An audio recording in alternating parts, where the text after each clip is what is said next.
Hi, I'm Juan Muñoz Oca. I'm the head winemaker at Crest Winery in Washington.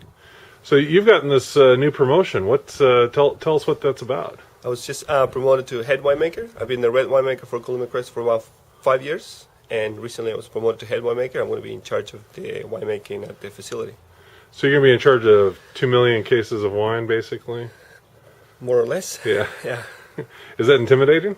No, it's not. It's a big responsibility. We are a large chunk of the production in the state, and we're recognized in every state in the United States and 48 countries around the world, and that's a heavy load, but we have a wonderful team, very talented people, and we are really passionate about what we do, and I think it's going to be easy to carry on the tradition that Ray, Einberger, and Doug Gore put together at Crest. And they're going to be kind of right there at Crest with you, although they'll be doing different jobs. That's a unique thing about Crest. It's a larger facility, but believe it or not, we've had in 28 years 2 winemakers, and they still work for the company. Doug is the VP of viticulture and winemaking and operations, and Ray is now our director of winemaking, and it's great. They can come down to the cellar at any time, any point, and figure out what we're doing, because we're still doing the same winemaking Doug was doing in the mid-'80s. When did you start at Columbia Crest? 2003.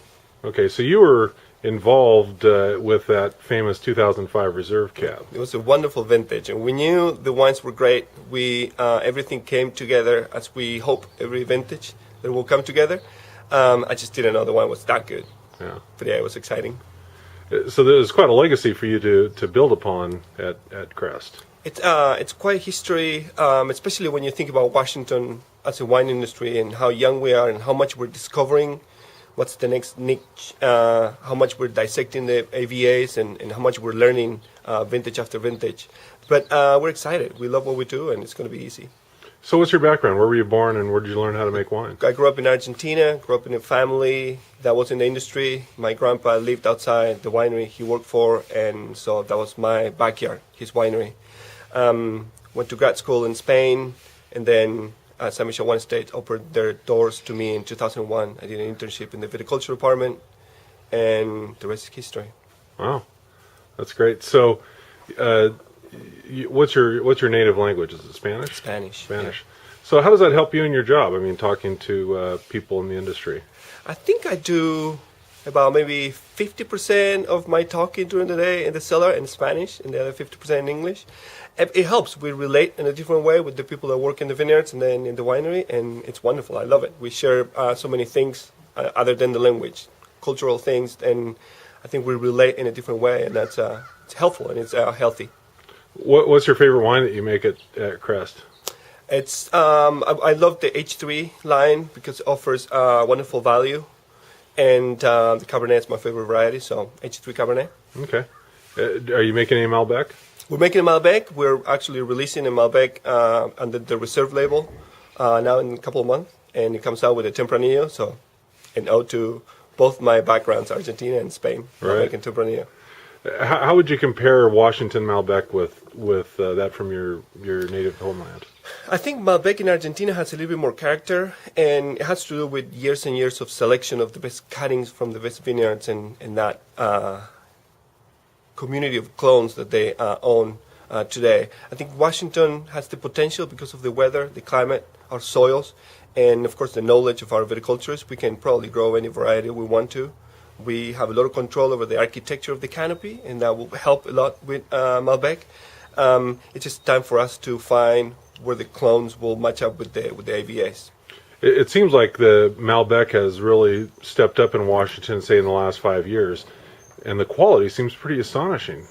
It feels that way, and it's the same way with other varieties like Tempranillo and Grenache. And as I said, it's an industry that is evolving every day.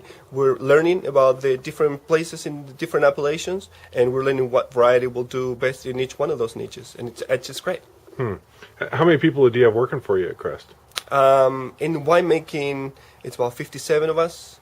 If you add lab and wine tracking and everything, it's about 79 of us working with the wines every day at Crest. What would you say is your philosophy of winemaking? I think we are very proud of having very honest winemaking. It seems silly, but at a facility our size, we just bring the best grapes we can get from the best appellations in Washington, fermented in stainless steel, they age in oak barrels, and then we take them out and put it in a bottle. And there's nothing going on in between. I think that honesty shines through the wines. People appreciate the wines that are honest and a true representation to where they've grown, and that's great. I'll take it. Did you ever imagine being the head winemaker of such a large and prestigious winery? I never thought about it in those terms. I've known all my life that I wanted to be involved with wine in some fashion, grape growing or winemaking, but I never imagined that I will be doing what I do today. I'm a very lucky guy. You've been working for Ray basically the whole time that you've been working at Crest. Talk about what his influence has been on your winemaking style or on your management style. Well, Ray's influence in winemaking has been always that we respect the grapes, we respect the place where the grapes are grown, and we just lead them to become wines without messing too much with them. We try to direct the grapes to become a wine, not make wine from them. And I think that philosophy is wonderful. And he's always worried about the wines, and the wines come first. And in a large winery, that's very important. We never forget that we do winemaking, and that's our number one priority, the wines. And if the wines are okay, then we deal with the rest of the issues that we might have regarding sales or pricing or sourcing, etc. And so that's wonderful. He really managed the winery as a very boutique winery, although we make 2+ million cases. All right. There's a lot of winemakers in the St. Michel Wine Estate system. How closely do you work with the other winemakers? And I think that's one of the beautiful things about working for St. Michel Wine Estates. Under the umbrella, we have a group of very talented winemakers, and it's a wonderful resource for me. We get together every year and we share our experiences. We call it the Winemaker Council, and we spend 3 days drinking and chatting about wines. But outside that outfit, I also talk very closely with a couple of winemakers. It's just great to have that resource available to us. You have a lot of appellations to work with. Horse Heaven Hills, Wallach Slope are two of the big ones. What do you look for in each area as far as varieties? We like to give to each appellation what they do best, and then represent what the appellation does for the wines. We go after the Horse Heaven Hills for its earthiness and even dusty tannins. They're very unique. And we love that. Wallach Slope has a little bit more power and darker fruit, and it has to do with the climate and how different the climate is. We love the wind blowing all the time at the Horse Heaven Hills. That keeps the vine under a lot of stress, and that shows through the wines. The wines show a lot of elegance, and so the power of the Wallach Slope, elegance of the Horse Heaven Hills, it's a wonderful place to be blending those things. We noticed, I think it was the most recent issue of Wine Press, that you have some Stone Tree designated wines. Talk about that vineyard. So the vineyard was planted in 2001. It's one of the highest up on top of the Wallach Slope, with a beautiful southern slope. And the manager, Ted Wildman, it's a master of canopy architecture. He doesn't go back to the grapes a lot. He does the right pruning, and then the right cluster shoot thinning, and then the architecture of the canopy is set. And the wines are unique, very intense, very rich, but also smooth and elegant.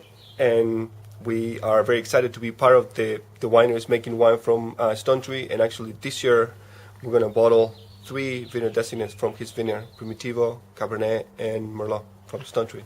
I think that really says something about a vineyard that a winery as large as Columbia Crest really wants to focus down on that. I think so. And we've been trying to focus more on our growers. We have a handful of wonderful growers that make grape for our reserve program, and it's wonderful to be able to give them a little piece of a stage. I think they deserve it. They are the ones actually growing the wines, and so we're making some single vineyards in our reserve program just to give them a little bit of that stage presence. Well, Juan, thanks for your time. Thank you so much.